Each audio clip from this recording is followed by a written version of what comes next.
আসসালামু আলাইকুম রহমতুল্লাহি বারাকাতুহু। আশা করি সবাই মহান রব্বুল আলামিনের অশেষ মেহরবানিতে ভালো আছেন। ইনশাআল্লাহ আপনাদের দোয়ায় আল্লাহর রহমতে আমি অনেক ভালো আছি।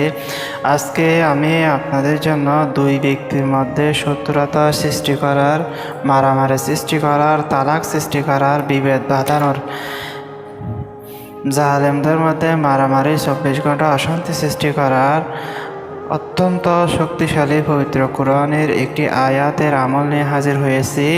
আশা করি সবাই একদম শুরু থেকে শেষ পর্যন্ত দেখবেন। যদি টেনে টেনে দেখেন তাহলে কিছুই বুঝবেন না, আর না বুঝে শত শত আমল করলে জীবনেও রেজাল্ট হবে না। সেই জন্য আপনাকে অবশ্যই মনোযোগ সহকারে সব আমল ভিডিওতে দেখতে হবে এবং বুঝতে হবে আমি কোন পদ্ধতিতে আমল করতেছি, কোন পদ্ধতিতে আমল করার জন্য বলতেছি সেটা আপনাকে জানতে হবে। তো আমলটি জানার পরে আপনি করবেন। আগে ভিডিওটি না দেখে আমার কাছে এসে ফোন দিয়ে বলবেন না যে আমি একটি আমল দেখেছি, এটা কিভাবে করব। আমি কিভাবে করবেন না করবেন সম্পূর্ণ ইউটিউবের মধ্যে বলে দেওয়ার পরেও ভিডিও না দেখে আমার কাছে এসে মানুষ ফোন দিয়ে আমাকে বিরক্ত করেন। আল্লাহর ওয়াস্তে আপনারা এমন কাজ করবেন না। প্রয়োজনে ভিডিওটি একবার না বুঝলে বারবার দেখতে থাকবেন। ইনশাআল্লাহ আপনি অবশ্যই আমলটি করতে পারবেন, এবং আমলটি অবশ্যই আমার থেকে অনুমতি নিতে হবে। আমি সেই সমস্ত ভাইদেরকে অনুমতি দিয়ে থাকবো মন থেকে কাজ করে। যারা চ্যানেলটি সাবস্ক্রাইব করবেন, ভিডিওটি লাইক দিবেন, কমেন্টে আমি লিখে নিজের নাম লিখে দিবেন। ইনশাআল্লাহ আমি আপনাদেরকে অবশ্যই আমার মন থেকে এজাজত দেব। আপনাদের জন্য আল্লাহর কাছে দোয়া করে, হে আল্লাহ আপনারা আমার এই সমস্ত ভাইদেরকে আপনি অবশ্যই সফলতা দান করুন, আমিন।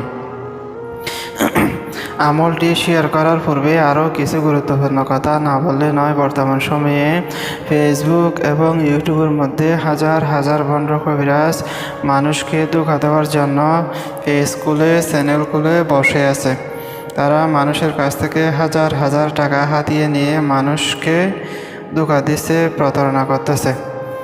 অবশ্যই আপনারা এ সমস্ত ধোঁকাবাজ প্রতারক থেকে আপনারা অবশ্যই সতর্ক থাকবেন এবং আপনারা নিজের কাজ নিজেরা করবেন। আল্লাহ অবশ্যই আপনাকে সফলতা দান করবেন ইনশাআল্লাহ।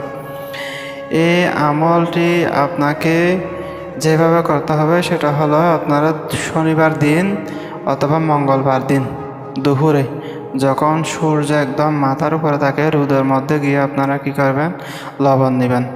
লবণগুলোকে 7 ভাগ করবেন। এরকম 7টা কাগজের টুকরা নেবেন, 7 টুকরা কাগজের মধ্যে 7 ভাগ লবণ দিবেন। তারপরে এই আয়াতে কারিমা আপনারা কি করবেন, প্রতিটা পাকের উপর 7 বার করে ফু দিবেন। অবশ্যই শেষে যাদের মধ্যে বিশ্বাস সৃষ্টি করতে চাচ্ছেন তাদের মায়ের নাম নেবেন। উভয়ের ক্ষেত্রে মায়ের নাম, সে ছেলে হোক আর মেয়ে হোক, যাই হোক না কেন, উভয়ের ক্ষেত্রে আপনারা কি করবেন, মায়ের নাম নেবেন। ওয়াজআলনা মিন বাইনি আইদিহিম, আয়াতটি হলো, আমি আপনাদেরকে পড়ে শোনাচ্ছি, সূরা ইয়াসিনের একটি আয়াত। আপনারা প্রথম মুবিনের মধ্যেই আয়াতটি পেয়ে যাবেন। ওয়াজআলনা মিন বাইনি আইদিহিম সাদ্দাম ওয়া মিন খালফিহিম সাদ্দাম ফাগাশাইনাহুম ফাহুম লা ইবসিরুন। তারপর এখানে আল বাগদা আছে, এই শব্দটি উচ্চারণ করবেন। তারপর এখানে তাদের উভয়ের মায়ের নাম দিবেন।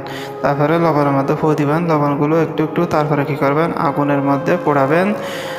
তাদের শত্রুতার কথা সৃষ্টি করে মনে স্মরণ করে। এই আমলটি যার জন্য করবেন, অবশ্যই বিনা কারণে কারো সংসার ভাঙবেন না, স্বামী স্ত্রীর মধ্যে বিচ্ছেদ লাগাবেন না। এটি অত্যন্ত শক্তিশালী, পাওয়ারফুল একটি বারবার পরীক্ষিত একটি আমল। যদি করে থাকেন শরীয়ত বহির্ভূত কোনো কাজ, তাহলে আপনি অবশ্যই আল্লাহর কাছে দায়ী থাকবেন। তো সবাই ভালো থাকবেন, আমার জন্য দোয়া করবেন যাতে আমি আপনাদের জন্য সামনে আরও আমল নিয়ে হাজির হতে পারি। আসসালামু আলাইকুম ওয়া রাহমাতুল্লাহি ওয়া বারাকাতুহু।